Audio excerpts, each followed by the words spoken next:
Pode?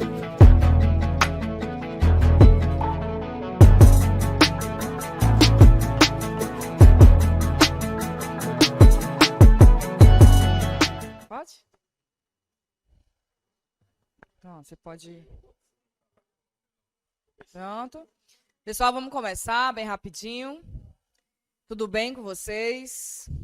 Vamos lá que vai já chover, né? E vai dar certo. Muita. Aparentemente, né? Aparentemente. É. Então vamos começar. Pessoal, hoje foi proposto para a gente ver dois conteúdos do edital de vocês, tá? Um é a crosta terrestre. Aí o edital ele foca a crosta terrestre brasileira. E o outro é aspectos básicos da fauna e da flora. A gente vai tentar ver esses dois conteúdos. Confesso para vocês que são dois conteúdos bem extensos para que eu possa estar transmitindo a vocês em 1 hora. Mas eu vou tentar pelo menos a crosta terrestre. Mas no material que vocês receberam tem questões também da fauna e da flora, tá bom? A gente vai começar com a crosta terrestre. Quando a gente fala sobre crosta terrestre, o que a gente precisa entender? É como se fosse a casca da maçã. Então, você percebe que é algo bem fino. No entanto, é externo. A crosta terrestre, ela nada mais é do que a parte mais externa do nosso planeta, tá? Então, a gente pode dizer que, além de externa, ela é fina. É a parte mais fina do nosso planeta. Então, hoje a gente vai estar estudando a crosta terrestre. E vamos estar focando mais especialmente o nosso país, tá? O Brasil, porque é o que a banca ali colocou lá no edital com mais ênfase. O que a gente pode falar sobre essa crosta? É a parte mais externa do nosso planeta. Ela pode ser dividida em duas. Existe a crosta continental e existe a crosta oceânica. Existem essas duas, tá bom? A crosta continental. A crosta continental, ela é formada por sial. O que é sial? É uma composição de silício mais alumínio. O Si é silício e o Al, alumínio. Antigamente achava-se que não existia nada que viesse a separar a crosta terrestre do restante das camadas. Depois foi descoberto, mais ou menos em 1910, que existe uma descontinuidade entre a crosta terrestre e as outras camadas, tá? E aí é possível hoje a gente citar a divisão dessa crosta. Abaixo dessa crosta, a gente vai perceber a astenosfera, que é uma camada na qual as placas tectônicas, elas estão ali posicionadas. Então, essa crosta terrestre vai estar dividida em crosta continental e oceânica. A continental, ela vai possuir a presença de silício mais o alumínio, formando o que a gente pode chamar de sial. A parte oceânica, ela pode ser formada por dois elementos também, silício e magnésio, o que a gente vai chamar de cima, tá? Então, se vocês verem sial, está se referindo à crosta continental. Se vocês verem cima, está se referindo à crosta oceânica, tá bom? Vamos recapitular. O que é a crosta terrestre? É uma camada do nosso planeta. É uma camada que a gente diz que é a mais externa e também a mais fina, como se fosse a casca da maçã. Então, você percebe que para as outras camadas, ela é a menor em espessura. A gente vai ter a espessura dela nos lugares que não temos, por exemplo, serras, ela vai ser mais fina. Nos lugares que a gente tem serra, ela é mais espessa. Então, a espessura da crosta terrestre em serra é mais espessa e na área oceânica é mais fina. Entendeu? A espessura dela vai variar, não é igual sempre. E a divisão dela vai ser desse formato. continental e oceânica. Na parte continental, a gente encontra silício e alumínio. Na parte oceânica, é possível encontrar silício e magnésio. Essa crosta terrestre, ela não é estática, quer dizer, ela não está parada, ela vai estar em movimento. Ela vai estar dividida em pedaços de crosta, que a gente vai chamar de placas tectônicas. Os geólogos dizem que houve uma época que nós éramos um só bloco rochoso, chamado de Pangeia. E aí, devido às forças e pressões do interior da Terra, esse grande bloco rochoso, ele acabou se dividindo, formando os continentes que a gente tem hoje e os oceanos que a gente tem hoje. Daí a origem da parte continental e da parte oceânica. Então, no início, era um só continente, Pangeia. Depois se dividiu aos poucos, claro, formando os continentes que a gente vai ter hoje. Essa crosta terrestre vai ser dividida em placas tectônicas. Essas placas tectônicas, elas realizam movimentos. Vejam, existem placas que se chocam uma com a outra, existem placas que se separam uma da outra e existem placas que convergem, que transcorrem uma sobre a outra, tá? Quais são as placas que a gente deve prestar mais atenção? A placa do Brasil é chamada de placa sul-americana. A placa da África, a placa africana, faz um movimento de divergência com o Brasil. Então, o Brasil se afasta da África, tá? A placa de Násica, que fica ali no Oceano Pacífico, e a placa sul-americana, que é a nossa, faz uma convergência. Então, é por isso que lá no Chile é muito mais provável a ocorrência de terremotos do que aqui no Brasil. A gente pode vir a sentir aí um pequeno abalo, uma pequena ressaca, a gente pode estar sentindo um pouco do choque das placas que pode acontecer ali naquela área do Chile, mas não chega a ser de grandes intensidades, tá bom? Então, a gente vai ter a crosta terrestre formada por placas tectônicas. Essas placas tectônicas, elas se movem, fazendo num total aí de 3 movimentos diferentes. Quando elas se chocam, a gente chama esse movimento de convergente. Quando elas se separam, a gente chama esse movimento de divergente. E quando elas só se esfergam uma na outra, uma sobe, a outra desce, a gente chama isso de transcorrente. Então, no total, a gente vai dizer que existem esses 3 movimentos: divergente, transcorrente e convergente. Brasil e África fazem esse movimento divergente, ela se separa. Násica, que é onde está o Oceano Pacífico, né? E a placa do nosso país, sul-americana, fazem esse movimento convergente, elas se chocam. Já lá na Califórnia, a falha de San Andreas, a gente tem essa transcorrência, o movimento de choque ali, o movimento de fricção entre duas placas, provocando a chamada falha de San Andreas lá na Califórnia. Tá bom? Deu para entender até aí? Certo? Vamos tentar recapitular para a gente poder fixar o que o edital quer de vocês, que vocês entendam o que é a crosta terrestre. Existe no total 3 camadas, 3 partes no nosso planeta: a crosta, o manto e o núcleo. O edital ele quer que vocês saibam da crosta.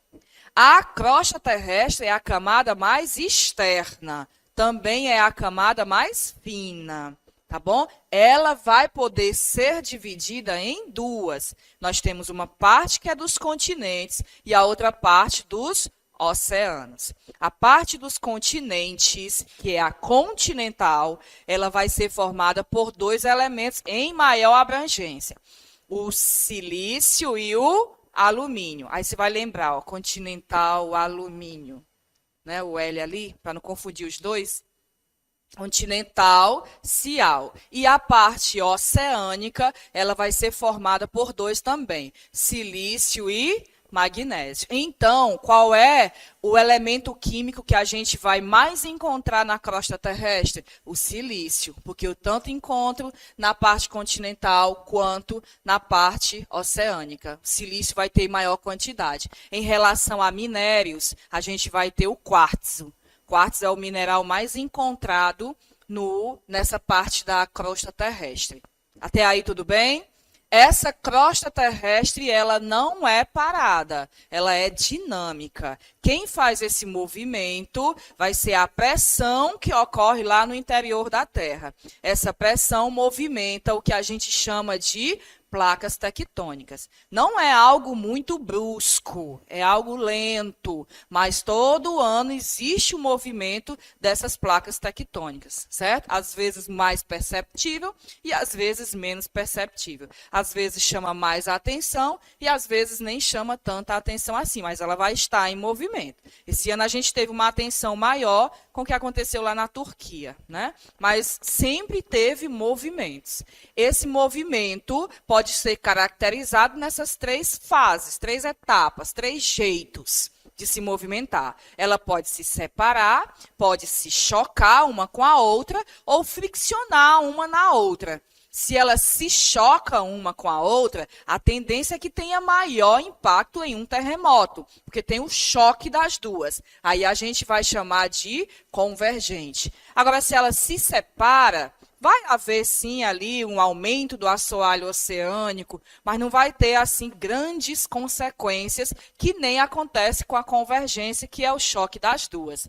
Né? Então, aí a gente vai chamar de divergente se houver a separação.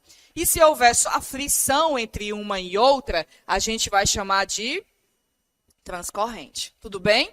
O que mais forma essa crosta terrestre? As rochas, né? As rochas, elas são também importantes. O que a gente pode dizer sobre rocha? Rocha é um agregado de minerais, é um conjunto de minerais. Rocha é um agregado de minerais, uma união de minerais. Essas rochas, elas estão classificadas em 3 tipos. Quais são os tipos de rocha que a gente pode estar tentando lembrar para que pode vir a cair lá em uma das suas questões? No meio das alternativas, eles podem estar colocando aí alguma informação sobre as rochas. Existem as rochas magmáticas. As rochas magmáticas, elas também podem ser chamadas de rochas ígneas, tá? E elas podem se originar de 2 jeitos. Elas podem se formar embaixo da crosta terrestre ou acima dela. A crosta é o chão que a gente pisa, né? Se ela se formar embaixo, a gente chama ela de intrusiva. Intrusiva. Se ela se formar aqui somente a partir de um vulcão, né, o vulcão vai entrar em erupção e aquela lava vai se transformar numa rocha. Então, se ela se formar aqui na superfície, é extrusiva. Então, a rocha magmática, ela pode ser classificada em 2. Ela pode ser intrusiva ou ela pode ser extrusiva. Tá bom? A rocha intrusiva, ela se formou na parte interna da Terra. O in vem de interno, ou pelo menos você vai lembrar de interno, para no dia você associar esse nome. Intrusiva, com X, externo, né? Então, se formou na parte aqui da superfície, entrou em contato com o oxigênio, solidificou e acabou se transformando em rocha. Estão comigo ainda? Vamos lá? Estão comigo? Vamos aqui. Ó, rochas, o que é? É um agregado de minerais. Essas rochas, elas podem ser divididas em 3 grupos. As magmáticas, que também podem ser chamadas de ígnea. A pessoa que vai elaborar a tua prova, ela pode colocar esses 2 nomes. Ela pode colocar magmática, é mais fácil, que a gente vai lembrar do magma, né? A solidificação do magma. Ou ela pode colocar ígnea. Aí você tem que aprender os dois. A magmática, ela pode se formar mais na parte interna da Terra ou aqui na superfície. Se for mais interno, a gente chama ela de intrusiva. Ela demorou mais a ser formada, tá? Se for aqui na parte externa, a gente chama ela de extrusiva. A formação dela teve contato com oxigênio, então a composição dela vai ser um pouco diferente, tá bom? E as metamórficas, que é o outro grupo. As rochas metamórficas não têm outro nome. Metamórfica, elas são formadas pela transformação química das rochas que já existem. Então, é necessário que uma rocha já exista para que ela passe por uma transformação química, uma metamorfose, e ela deixa de ser a sua origem para ser uma rocha metamórfica, tá bom? Então, essa é uma rocha metamórfica. E o outro grupo são as rochas sedimentares. As rochas sedimentares, elas são formadas por sedimentos, que são os restos de outras rochas. Também já tem que existir ou uma rocha magmática, ou uma rocha metamórfica, ou até mesmo uma sedimentar, para que ela se fragmente e os mineraizinhos dela se dissolva ali, se desmanche e acabe com o tempo, né, ela se consolidando com restos de outras rochas, tá? E formando a rocha sedimentar. Então, as três, elas precisam da natureza para que elas possam existir. Não existe ação humana aí, tá bom? A gente precisa do magma para formar essa rocha magmática. A gente precisa de pressão, de temperatura para formar essa rocha sedimentar, metamórfica. E a gente vai precisar de ações externas, como, por exemplo, o intemperismo, né, para que possa haver o desgaste da rocha que já existe, a formação de sedimentos.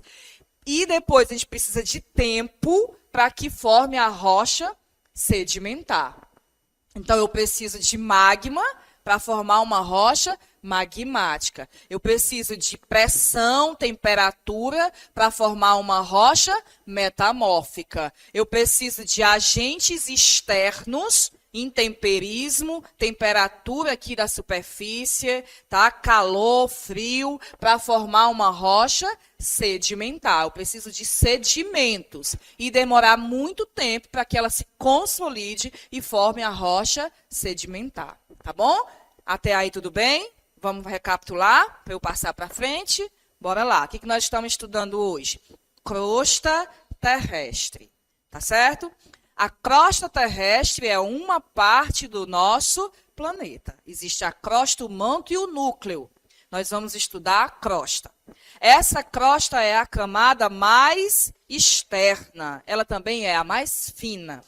A gente pode dividir a crosta terrestre em duas. Tem uma parte que é continental e tem uma parte que é oceânica. Quais são os elementos que eu encontro na parte continental? Isso. E os elementos que eu encontro na parte oceânica? Exatamente. A gente também pode compreender que essa crosta ela não é parada, ela está em movimento. E quem faz esse movimento aí é a pressão, a força lá no interior da Terra. Eles ainda estão pesquisando sobre isso. Recentemente eles descobriram aí uma nova parte, né? Uma nova camada no nosso planeta. Então, é algo assim que é feito com base em pesquisas, tá? O espaço mais profundo que eles conseguiram perfurar tem 12 quilômetros. Então, é quase nada ainda. Tá? Então, é algo que ainda está em pesquisa. Mas o que a gente sabe até o momento é que a gente vai ter aí a divisão dessas três camadas. E que a crosta vai estar dividida na parte continental e na parte oceânica. E que existem pressões no interior da Terra que fazem com que as placas tectônicas se movimentem. E é esse movimento que provocam os terremotos. Alguns lugares são mais suscetíveis a terem terremotos do que outros. Depende muito da localização do lugar. Se o lugar ficar localizado na borda de duas placas, e essas placas tectônicas fizerem um movimento de convergência, que é o choque, né? Quando acontecer esse choque, a ideia de ter um terremoto é muito maior.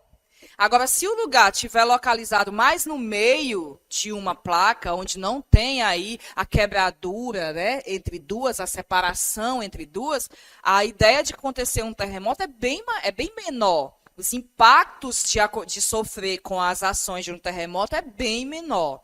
Tá? Pode acontecer pequenos abalos sísmicos, alguma coisa do tipo.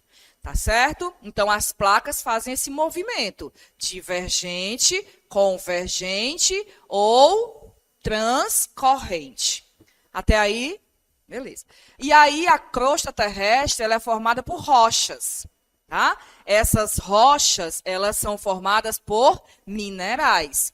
E é aí, dependendo do jeito que a rocha se originou, a gente vai ter a classificação dela. Se ela for formada por sedimentos, que são restos de outras rochas, restinhos de uma, de duas, de três, que acabam se consolidando ali, se unificando, a gente chama ela de quê? Sedimentar. Agora, se ela for formada pelo magma, a gente chama ela de quê? Magmática. E se essa rocha magmática, ela sofre uma pressão, um aumento de temperatura lá na parte interna da Terra, a gente percebe uma transformação dessa rocha magmática. Ela deixa de ser magmática e ela passa a ser o quê? Metamórfica. Tá bom? Até aí tudo bem? Aí vamos lá. Vocês imaginam a crosta terrestre, que é onde a gente está, tem a parte continental, tem a parte do oceano, um lado mais alto, um lado mais baixo, né? Áreas mais altas e áreas mais baixas. O que compõe essa crosta terrestre? Qual é a estrutura dessa crosta terrestre? Ela vai formar o que a gente chama de relevo. O que é relevo? Relevo são as diversas formas que existem na Terra. Relevos são formas. Relevos são as diversas formas que existem na Terra. E aí, no geral, a gente sabe que a formação desse relevo, ela está classificada em planalto, planície e depressão. Planalto, planície e depressão. Mas como é que se dá essa classificação? Como é que ocorre isso? Como é que ocorre a formação desse relevo? Raciocina comigo. Para acontecer o surgimento de uma grande montanha, de uma cadeia de montanha, como o Himalaia, né? É necessário o quê? É necessário uma grande força no interior da Terra para que ocorra um soerguimento de terra. Aqui nós estamos numa área relativamente plana. E aí ocorre que tem um elevador daquele lado ali. O elevador precisa de força para levantar vocês. Tá? Então, lá no interior da Terra tem que ter essa força, que é a pressão que existe lá, para que um lado do nosso chão, do nosso terreno, do nosso relevo, se eleve. Tá bom? A gente chama essa parte que subiu há muitos anos atrás de escudo cristalino. Escudo é um negócio forte, né? Então, escudo cristalino são grandes elevações de terra que aconteceram durante a formação do nosso planeta. Tá bom? Escudo cristalino. Tudo bem, mas aí raciocina comigo, o lado mais alto e um lado mais baixo, não é? Sempre vai ter esse lado mais alto e esse lado mais baixo, não é não? E a gente vai ter uma força que subiu esse lado mais alto, não foi não? Essa força, ela é interna ou ela é externa? Ela é interna. Então, nós vamos chamar ela de agente. Agente por quê? Porque ela modificou uma formação de relevo. Como ela aconteceu lá dentro, nós vamos chamar ela de interna. Então, existem agentes internos que modelam o nosso relevo. Tá bom? Existem agentes internos que modelam o nosso relevo. A gente vai chamar esses agentes internos de dois. Quem são eles? O tectonismo e o vulcanismo. Então, existem dois agentes internos, o tectonismo e o vulcanismo. Todos os dois têm o poder de modelar o relevo. Tá certo? Posso partir? Vocês estão comigo ainda? Bora lá. Mas acontece que chove aqui, né? Ó, não chove? Chove. Tem vento? Tem vento. A água da chuva carrega sedimentos da parte mais baixa para, aliás, da parte mais alta para a parte mais baixa. Não carrega esses sedimentos.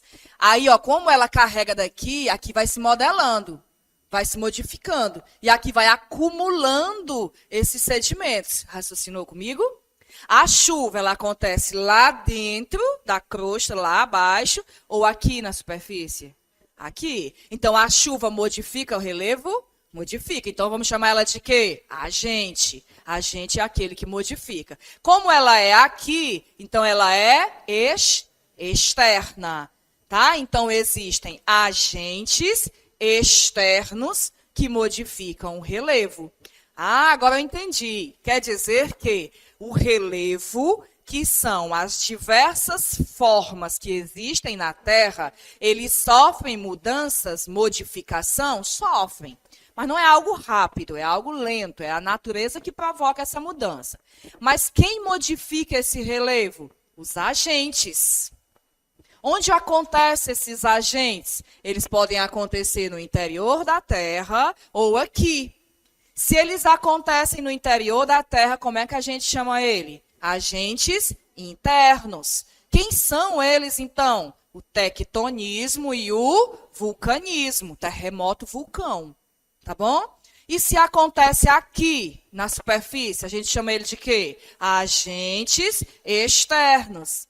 Quem é que são esses agentes externos? A chuva, o vento, até a temperatura, sol, temperatura, tá? O homem, o intemperismo. O homem é mais rápido, né? O intemperismo, tá certo? A mineração, por exemplo, é uma atividade que modifica o relevo. A retirada daquelas pedras lá enorme para a venda, né? A mineração, ela tem um impacto ambiental enorme. Porque se eu corto uma planta, depois eu posso plantar outra. Mas se eu tiro uma rocha de um lugar, eu jamais consigo botar no mesmo canto. Aí ela modifica totalmente. Isso também. Aí o intemperismo é o que mais cai nas provas. Esse nome. Isso. Do homem, a gente vai chamar de ação antrópica, que é a ação do homem na natureza. O intemperismo é o desgaste físico, químico e biológico da rocha. O intemperismo é o desgaste físico, químico e biológico da rocha. Como assim? Imagina que uma pedra está lá no meio do nada. Aqui, é externo. Imagina que uma rocha está lá no meio do nada. Tá bom? Imagina aí. Anos. É muito mesmo. E aí, durante o dia, ele recebe uma temperatura bem forte do sol, né? E durante a noite, a temperatura é menor. Então, durante o dia, aquela rocha ela vai dilatar. Durante a noite, ela contrai. Anos fazendo isso. Chega um momento que ela pode se partir, né? Imagina lá, tem uma rocha lá, não sei aonde, em algum canto aí. Aí ela é um lugar que chove muito. É um lugar que tem a ação muito do vento. Tá? Aí, de repente, você olha para aquela rocha aí, parece uma galinha, né? Quem foi que desenhou aquilo ali? A natureza. É algo que a natureza que faz. A gente chama isso de intemperismo. O intemperismo é o desgaste físico, químico e biológico da rocha. Tá bom? Físico, químico e biológico. A questão do físico é o calor, temperatura. Né? A questão do químico é a água. A água mole em pedra dura, tanto bate até que fura. Chega um momento que modifica. Tá certo? E o biológico são os seres vivos, que vão também contribuir para o desgaste dessa rocha. Vida. Tá bom? As raízes das plantas, alguma coisa assim. Deu para entender até aí? Vamos recapitular, para a gente poder ver se ficou guardado no nosso HD aqui. Vamos lá. Nós estamos trabalhando a crosta terrestre, que é uma camada da Terra, Uma camada que pode ser dividida em... Não olhe para o quadro. Pode ser dividida em duas. Quais são elas? Isso, a continental e a oceânica. A parte continental, a gente pode encontrar dois elementos químicos. Qual é? O silício e o alumínio. Por isso, vocês vão lembrar dessa dicasinha Cial. Cial, que aí vocês vão lembrar, né? Ó, continental, Cial, né? Al, alumínio. E a parte oceânica, cima, com S. Cima, né? Com S. Silício e magnésio. São os dois elementos que a gente consegue encontrar. Juntando os dois, o silício vai estar em maior abrangência. Tá certo? Essa crosta terrestre, ela se move com base na pressão do interior da Terra. Faz com que as placas tectônicas se movam. Essas placas realizam movimentos diferentes. Quando se chocam, a gente chama isso de... Quando se separam e quando elas se friccionam uma na outra... Exatamente. E essa crosta, ela é formada por rocha.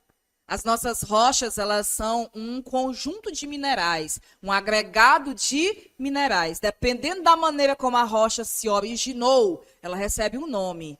Se ela é formada pelo magma, ela é. E se ela é formada por sedimentos, ela é. E se ela sofre pressão no interior da Terra, aumento de temperatura, ela é metamórfica. Tá? Metamórfica, metamorfótica, do jeito que você quiser falar. Lá no dia vai estar escrito, né? Aí você vai bater o olho ó, e já vai lembrar. O bom de prova assim, agora a redação é outros 500, né? Que aí tem jeito. Mas a prova de marcar lá, você vai lendo as alternativas e vai dando uma luz ali, vai tendo como você lembrar, tá bom? E vai dando certo. Aí a gente viu que essa crosta, ela é formada também de relevo. O relevo é o quê? São as diversas formas. Relevo é forma. Meruoca é uma forma. Sobral é uma forma. Tianguá é uma forma. Viçosa é uma forma, né? Então, são diversas formas que existem no nosso planeta. Esse relevo, quem é que faz ele? São os agentes. Agentes. Existem agentes que ocorrem dentro da Terra, lá no interior. Quem é? Interno. Quem são os agentes internos? Isso. E existem agentes que ocorrem aqui, ó, na superfície. Como é que são o nome deles? Externos. Externos. Aí, exemplo, lá na obra vai surgir um monte. Aí você vai lembrar, é tudo que acontece aqui. Chuva, vento, a ação humana, que pode vir com o nome antrópica, tá bom? O intemperismo, que é o desgaste da rocha. Tá bom? Até aí? Tudo bem. Agora vamos falar do relevo brasileiro. Presta atenção. Houve uma época que a gente teve um estudo realizado por um homem chamado Haroldo de Azevedo. Tá? Haroldo de Azevedo, baseado só na sua visão ali, observando a paisagem, ele chegou a afirmar que o Brasil era aquele país formado por planalto e planície. O Brasil era um país formado por planalto e planície. E o que era o planalto? Ele chegou a escrever que o planalto era o lugar que tinha mais de 200 metros. E a planície, o que tiver menos de 200 metros. Tá bom? Não precisa estarem antenados muito em decorar mais de 200, menos de 200, porque é uma definição antiga. Mas aconteceu isso, tá? O Haroldo de Azevedo, ele chegou a dizer que o planalto era o lugar que tinha mais de 200. E a planície era o lugar que tinha menos de 200. E o tempo foi passando, e aí a gente teve a participação também de um geógrafo chamado Aziz Absaber. Tá? Aziz Absaber. O Aziz... ele chegou a fazer também uma intensificação nos estudos do relevo do Brasil, escreveu vários livros sobre isso, e aí ele chegou a afirmar, realmente o Brasil é formado por planalto e planície. Nessas terras nós só temos planalto e planície, mas ele mudou a definição. Aí essa definição ela é mais abrangente. Ele diz que o planalto é o lugar que tem mais erosão. E o que é erosão? É a queda de solo. É algo bem óbvio, né? Ó, se é um lugar mais alto, ele vai erodir, né? A água da chuva vai, a gravidade, né? Vai erodir. Então, se tem mais erosão é um planalto. E a planície é o lugar que tem mais sedimentação. Ó, o sedimento que estava aqui desceu, ficou estacionado na parte mais baixa. Sedimentou, sedimentação é a planície. Planalto é o lugar que tem mais erosão. Planície é o lugar que tinha mais sedimentação. Erosão, sedimentação. Entendeu aí? Só que aí surgiu a tecnologia, um projeto chamado Radam Brasil, fotos de cima, chamadas de aerofotogrametrias. Essas imagens de satélite. E um homem, um geógrafo chamado Haroldo de Azevedo, não, desculpa, Jurandir Rossi. Jurandir Rossi, que é o último. Tá? Com a ajuda dele, com o estudo dele e o projeto Radam Brasil, ele identificou as 3 unidades no nosso país. Então, o nosso país tem planalto, planície e depressão. A depressão é uma área mais rebaixada. Tá? Olhando para o entorno, a depressão é um buraco, é uma área mais rebaixada. Tá bom? Existe a depressão absoluta e a relativa. A absoluta é aquela que está abaixo do nível do mar. E a relativa é aquela que está acima do nível do mar. O que eu acho que a banca de vocês venha a intensificar uma cobrança? Que vocês saibam o que é o relevo. Relevo são as diversas formas que existem na Terra. Que vocês saibam que o relevo ele é formado por agentes internos e externos. Que vocês saibam que agente interno é o tectonismo e o vulcanismo. Que você saiba que o agente externo é aquele que ocorre aqui, chuva, vento, ser humano, intemperismo, tá bom? Você saiba disso. Que você saiba que no Brasil a gente teve os estudos, 3 estudos a respeito do nosso relevo, tá? E que o Brasil ele é formado por essas 3 unidades de relevo, planalto, planície e depressão, e que essas unidades de relevo, elas compõem aí o que a gente chama de crosta terrestre brasileira, tá bom? Além dessa estrutura, que é a formação dessas unidades de relevo, o que vocês precisam saber mais? Que o nosso planeta todo, ele precisa de um alicerce para ele poder se sustentar, igual a nossa casa, né? E aí esse alicerce, ele é chamado de estrutura geológica. Tá? O que é a estrutura geológica? É a formação de sustentação do nosso planeta, das nossas construções, da nossa base, do nosso piso. Tá? Existem, no geral, 3 estruturas geológicas. Quais são elas? O escudo cristalino, que é aquela parte mais que soergueu, que eu expliquei para vocês, o escudo cristalino. Os dobramentos modernos, que também é formado por um choque de placas tectônicas. Eles têm esse nome, dobramento moderno, porque eles foram formados mais recente.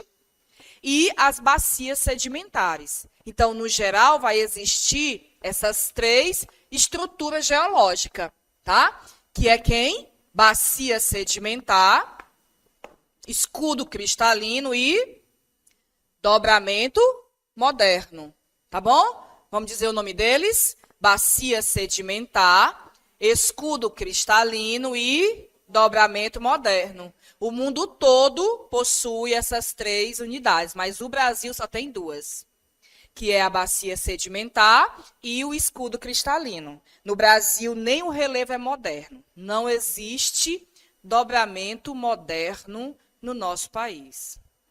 Entendeu? Não existe dobramento moderno no nosso país. Por que que não existe isso no Brasil? Porque nós não temos placas tectônicas de convergência no nosso país.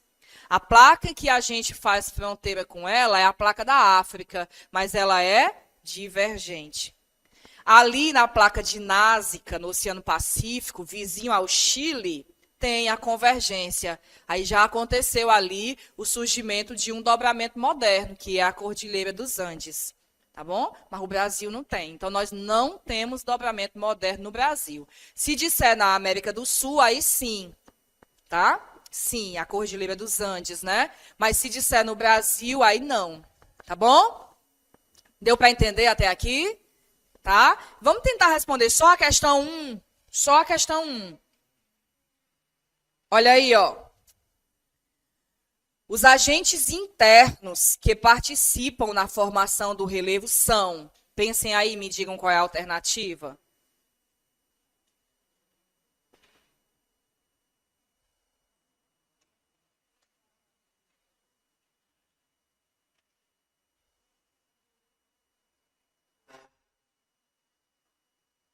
Qual é? D? D de dado? Mais alguém?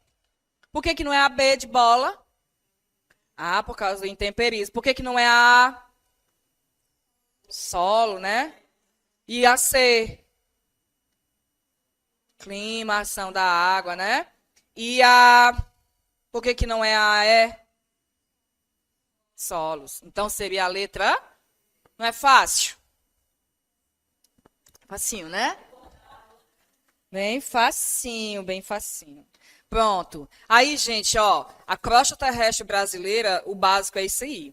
Nosso país, ele é formado por 64% de bacia sedimentar e o restante é de escudo cristalino. A maior parte do nosso país, da crosta terrestre no nosso país, é formada de bacia sedimentar. E o restante é o escudo cristalino, tá bom? E esse relevo no Brasil, o relevo ele é mais desgastado pela ação do clima e pela água dos rios.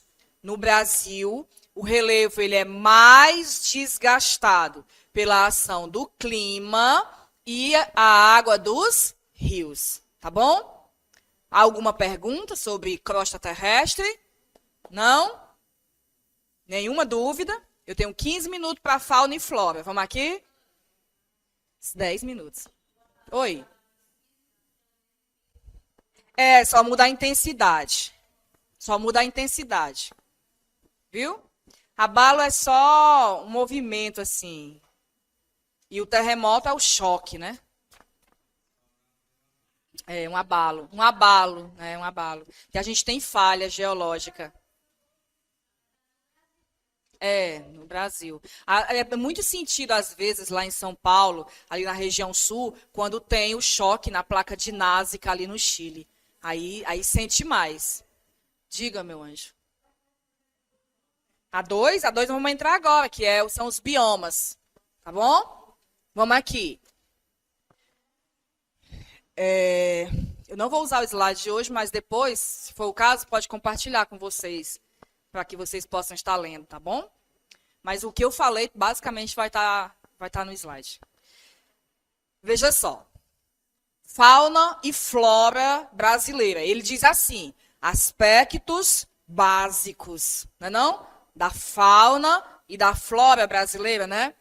O que a gente entende por fauna? Fauna são os... Isso. E o que a gente entende por flora? Flora são as... Então, vocês irão estudar essa parte dos biomas também na ciência. A gente tem aí a gente divide uns conteúdos na parte da geografia e ciência. Mas eu vou focar com vocês mais aspectos geográficos, como, por exemplo, localização geográfica e tudo mais. Eu vou pedir para você passar, tem um mapa aí. Você para lá no mapa para mim, por favor. Aí, veja só, eu vou pedir... Não, pode... É só lá na parte da vegetação. Pode ir bastante. Pode ir, vá. Pode ir, vá. Isso, mais um pouco. Aqui, pronto. Esse mapa é o mapa dos domínios morfoclimáticos do Brasil, tá? Lembra o nome daquele rapaz que eu disse a vocês? O Aziz Absaber. Aziz Absaber, ele foi responsável aí por classificar esses domínios morfoclimáticos. O que são esses domínios morfoclimáticos? Vejam só, são porções de terra que possuem em comum características de clima, solo, relevo, vegetação, tá bom? São porções de terra que possuem em comum características de clima, solo, relevo, vegetação, hidrografia, todos os conjuntos físicos. Então, ali você percebe que tem cores diferentes, né? Eles ali são porções de terra, tá? É nomeado no nosso país 6 porções de terra que possuem características semelhantes de clima, solo, relevo, hidrografia, tá bom? 6 domínios morfoclimáticos. Pode ser que a banca ela associe com você o mapa e o nome dos domínios, para que você possa estar fazendo a localização geográfica. Qual é a diferença de um domínio morfoclimático para um bioma? O bioma ele estuda mais a fauna e a flora, tá? Bioma estuda mais fauna e flora. O domínio morfoclimático, a gente foca esses elementos físicos, clima, solo, relevo, hidrografia, tá bom? Vegetação, a gente vai trabalhar isso. No Brasil, os domínios morfoclimáticos, eles foram caracterizados pelo Aziz Absaber. E são 6 domínios morfoclimáticos, mais as faixas de transição. Você percebe que quando eu saio ali do Nordeste e quero ir para a Amazônia, tem um pedaço de terra ali que ele não sabe se é Caatinga, se é Amazônia. Aí ele fica assim, meio termo. Tem uma parte de terra que a gente ainda vê muito característica da Caatinga. E tem outra parte da terra que a gente já vê característica da Amazônia. Aí ele chama de faixa de transição, que é quando está acontecendo a mudança de um domínio para o outro. Vamos aprender quem são os domínios. Nós temos a Amazônia, nós temos a Caatinga, nós temos o Cerrado, tá aqui, todos eles, tá? Ó, você que quer copiar, tá aqui, ó. Nós temos o Cerrado, nós temos as pradarias e as araucárias. Tá bom. E nós temos a Caatinga, que é a nossa. A nossa que eu digo é o nosso bioma, ou nosso domínio, tá bom? Então, meninas, esses são os domínios morfoclimáticos. Domínios morfoclimáticos. Quando a gente vai falar de bioma, a gente inclui aí a Mata Atlântica. Aí você percebe que não aparece aqui, mas a Mata Atlântica ela está sendo representada pelo domínio dos mares de morros, que é ali localizado no litoral. A Mata Atlântica é a planta, né, que é o bioma. Tá bom? Agora, domínio morfoclimático vai abranger relevo, solo, clima, hidrografia, vegetação. E bioma vai abranger só fauna e flora. Então, Mata Atlântica é um bioma. Domínio dos mares de morro tem a Mata Atlântica como vegetação. Entendeu? A Mata Atlântica está dentro do domínio dos mares de morro. Mas quando eu estudo o domínio dos mares de morro, eu estudo muito mais do que só a planta. Vamos aqui tentar associar a localização deles. Vamos? Eu vou pedir para vocês pegarem, por gentileza, a questão 3. Sem a gente estar olhando para o mapa, tá bom? Vamos só ver aqui. Correlacione os biomas brasileiros e a principal região de ocorrência e assinale a alternativa abaixo. Olha aqui. Vamos ver se a gente sabe. Onde é que fica o Cerrado? Em qual região? O Cerrado é na região centro-oeste. Aí você já vai associar à letra B, né? Onde é que fica a Mata de Araucárias? Na região sul. Região sul tem as pradarias e a Mata de Araucárias. São as duas. Como aqui ele só trouxe a Mata de Araucárias, a gente não teria dúvida. Tá bom? Região sul. Mata de Araucária, região sul. A gente já vai associar o 2 a qual? A letra C. Decorem aí, tá? Que eu não estou anotando. Pronto. Já? Qual é? C. 1, B, 2, C. Vamos ver o restante. Aí ele coloca a Mata Atlântica. A Mata Atlântica, ela vai ser associada mais à região sudeste. Mas ela não está somente na região sudeste, mas ela vai ser associada mais à região sudeste. Tá? E depois a gente tem aí... Não, acabou, né? Assim, tem a caatinga, mas a caatinga vocês nem sabem, né? Caatinga é Nordeste. A Caatinga é um bioma exclusivamente brasileiro. Só tem Caatinga no Nordeste e no norte de Minas Gerais.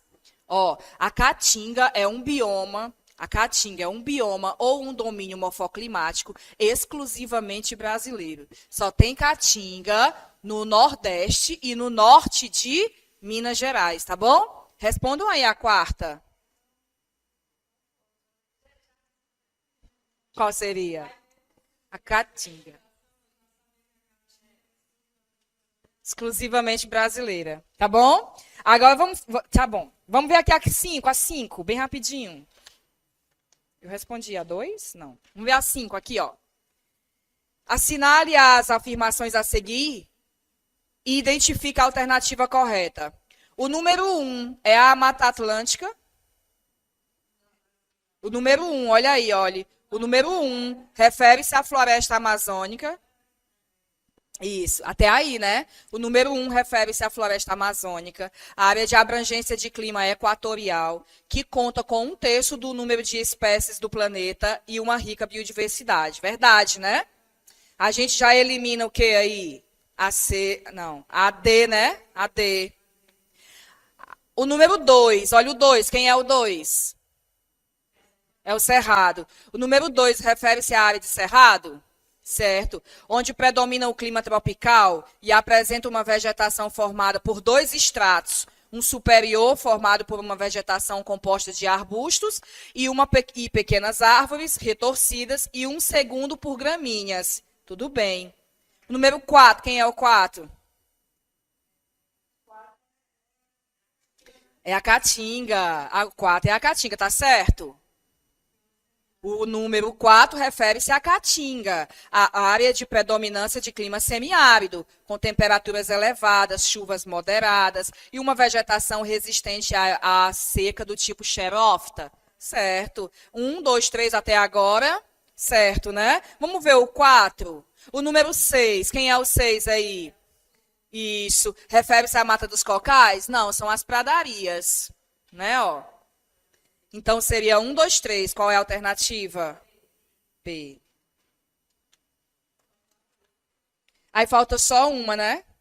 2. Vamos dar tempo para responder a 2? Vocês esperam? Ó, vamos responder a 2. A Caatinga é um bioma que se concentra na região nordeste do Brasil. Eu acredito muito que eles vão colocar alguma questão da Caatinga, tá? A Caatinga é um bioma que se concentra na região nordeste do Brasil, ocupando cerca de 10% do território nacional. E ela cobre grandes faixas do Ceará, Piauí, Rio Grande do Norte, Paraíba, Pernambuco, Alagoas, Sergipe, Bahia e também um pedaço do norte de Minas Gerais. Sobre o bioma Caatinga, marque a alternativa errada. Errada. A vegetação é composta por plantas xerófilas, que se adaptaram em um ambiente com pouca chuva e baixa umidade. No bioma são comuns árvores baixas e arbustos, e a presença de espinhos em muitas espécies vegetais reduz a perda de água pela transpiração. Verdade, né? Já serve para vocês estudarem, tá? Serve para estudar. B. A Caatinga está localizada em uma região com clima semiárido, com árvores que, em geral, não perdem as folhas na estação das secas. Eita, perdem, né? Vamos ver a outra? C. O bioma tem sido desmatado de forma acelerada devido ao consumo de lenha nativa, explorada de forma ilegal e insustentável para fins domésticos e indústria, ao sobrepastoreio e à conservação para pastagens e agricultura. Certo, né? E aí diz que um estudo realizado pelo IBAMA determinou os 3 principais ectótonos do Brasil: Cerrado, Amazônia, Caatinga, Amazônia e Cerrado, Caatinga. E a Caatinga está localizada em uma região com clima semiárido, com árvores que, em geral, perdem as folhas na estação das secas. As nossas plantas, elas são caducifólias. O que é uma planta caducifólia? É uma planta que perde as folhas. A gente pode dividir a caatinga em plantas caducifólias, que são plantas que derrubam as suas folhas, elas são caducas, né? Derrubam as folhas na estação da seca para se tentar manter viva. E elas são plantas xerófila. Xerófila quer dizer que ela se adapta a um ambiente seco. E elas também são aciculifoliada. Aciculifoliada. Quer dizer que elas são formadas por pontas em espinhos, pontiagudas, folhas pontiagudas, como cacto, xique-xique, mandacaru. Diga, meu anjo. São áreas de abrangência, de grande biodiversidade. Então, seria a B, de bola. Porque ele quer a errada, tá entendendo? Aí ele diz que não perde as folhas. E ao contrário, seria B de bola. Tá bom? Obrigada pela presença de vocês. Seria muito interessante a gente ainda rever a parte dos biomas, porque tem muita informação que não deu para passar hoje, tá bom? Mas aí depois eu vejo ali com o pessoal da coordenação e eles marcam um momento só para a gente falar dos biomas.